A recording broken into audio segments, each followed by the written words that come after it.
to my channel, sa aking YouTube channel. So, this is my second vlog, and for today, ang naisip kong content, kasi madami kong nakikitang ganitong content, so makikigaya na lang tayo. 10 random facts about me. So, kung bago ka muna sa channel ko, pa-subscribe po, pa-like, at pa-share po. Salamat! So, yun. Bali, ang content ko ngayon is yun nga, yung 10 random facts about me. Unang-una, yung full name ko. So, my full name is Carol Murillo de la Vega. Yung Carol, nagmula siya, balis, ang nagpangalan noon sa akin is yung lolo ko. Lolo ko, ang pangalan ng lolo ko is Carolino.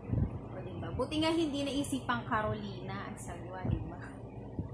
Ayun. So, bali yon ang aking story ng pangalan ko. And then second, yung age ko. Ngayon, I'm 32 years old. Yun lang. Wala na ako masabi. Bata pa, looking young. Then, number 3, yung parents ko. Mama ko, ang pangalan niya is Olga de la Vega, and then yung papa ko, Joselito de la Vega. So, sila papa, ang alam ko yung mga iba kong relatives na de la Vega is sa Laguna sila nakabase, or dun sila, yung iba niyang mga kamag-anak dun sa Laguna. And then sa mama's side ko naman, kila mama, talagang ano sila, living in Manila, Manila girl, ganun. So, ayun, wala kami, kaya pag mga holidays or bakasyon, wala kaming mapuntahan. Nakikibakasyon na lang kami sa iba. Kasi Manila talaga sila eh. Wala silang province na masasabi. Siguro sa mga ano-ano na lang, tita-tita. Yun. Okay, number 4. Siblings, ilan kaming magkakapatid? 3. Bali, ako yung nasa gitna, middle. So, meron akong kapatid na lalaki, panganay, tsaka yung bunso namin is girl. Ayun. Sa mga nakakilala sa amin, alam nyo na yung pangalan nila. So, parang pinag-rumble-rumble lang yung pangalan ko doon sa pangalan nila. Pero doon sa bunso namin, maganda yung story ng pangalan niya, nakakatawa. And then number 5, ang aking status. Bali ngayon, since I'm living now with my partner, yun, yung tatay ng anak ko, mga anak ko. Yun. Number 6, why I vlog. Actually, matagal ko na talagang plan na mag-vlog. Kaya lang, hindi lang matuloy-tuloy kasi nga, busy din sa work, gabi na nakaka-uwi, tapos, pag uwi, mag-aasikaso ng baby, ganun, pagod na. So, hindi ko talaga siya masikaso, pero sobrang matagal ko na. Kung makita niyo yung mga dati ko na na-upload, matagal na yun, ilang months na yun. So, hindi ko na nasundan kasi nawalan ako ng time para mag-vlog. So, ayun. Pero alam yun ng mga mga friends ko kasi mahilig talaga akong mag-video, mag-pictures, ganun. Okay, yung favorite color ko. Favorite color ko talaga is violet. Actually, may story yun. Kasi nung high school,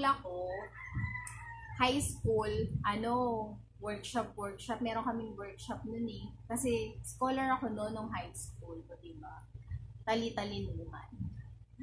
Scholar ako noon. Tapos every, summer ata yun, meron kaming workshop. So, ayun, nag-workshop kami. Marami kong mga ka-team, mga kasama doon, na-enjoy namin lahat. So yun, may mga activities, meron kaming mga tinatawag na trainer or ano bang tawag doon? Basta yun, nakalimutan ko na. Ayun, sila yung mga nagte-train sa amin, yung mga ahead sa amin, mga ate at kuya namin sa scholar. So, yun. One time, nagulat ako, bakit tinatawag ako Miss Violet? Di ba sa sobrang favorite ko yung Violet, yung pala, may nagkwento sa akin ang story. Kasi nakita daw yung suot kong underwear. Siguro nakataas yung damit ko. Color violet. So, may tumawag sa akin isang ka-scholar ko. Sabi niya, ayun na, tinawag na ako Violet. Ako na daw si Violet. Sabi ko, nagtataka, bakit Violet? Tapos cute pala yung story noon. So, ayun. Naalala ko tuloy siya. Ang pangalan nun si Sotero. Wala na kami communication. Hindi ko rin siya friend sa Facebook. So, wala na ako ayun. So, yun yung story. Dahil pala nakita niya yung panty ko, yung kulay. Sobrang favorite yung violet, pati panty ko violet. Favorite ko talaga yun as in. Next, yung favorite stuff ko. Ayun nga, I really love taking pictures. Alam ng mga friends ko yan. Mahilig ako mag-selfie, mag-video, kahit saan pumunta. Gusto ko, tinetreasure ko yung mga memories, yung mga moments na pumunta kami sa lugar na yun. Kaya talagang favorite ko talaga yung pag-picture, pag-video. Kumbaga yun na yung yung libangan ko, doon ako natutuwa, masaya ako sa ginagawa ko. So yun yung gustong-gusto kong ginagawa. Kasi parang may memories ako pag pupunta ako sa ibang bansa, magta-travel with friends, with family, and everything, workmates, kung mga team building, ganyan. Gusto ko talagang hindi mawawala yung picture. Ayun. And then, yung degree graduated, saan ako nag-aral? Nag-aral ako sa UMac, University of Makati. And then, I took up computer science, major in network administration. Bali, hindi ko siya natapos. 3 years ako sa college kasi yung unang taon ko doon, parang basic subjects, yung tinake ko para makapasa ko kasi hindi ako Makati citizen. So, kahit mataas yung grade mo, ayun, hindi ka pa rin makakapasok agad-agad. Ganun sila ka-strict kung hindi ka taga doon. So, ayun, nag-stop ako. Nakagrad ako na associate. Nag-stop ako kasi kailangan ko mag-work para masupport yung pag-aaral ko. And then, hindi na ako nakabalik doon. Nag-work na ako hanggang sa, ayun, mas pin-priority ko na yung pag-work. Kasi kailangan ko na tulungan sila mama, sila papa. So, ayun. Yun, doon ako nag-aaral. Yung first job ko sa SM. Hindi pala SM, guys. Sa Rockwell, sa Rustans Rockwell. Yun yung first job ko. Cashier ako doon. Yun. So, guys, kung nagustuhan nyo po itong vlog ko na to, palike na lang po and then subscribe po sa channel ko, Carol De La Vega.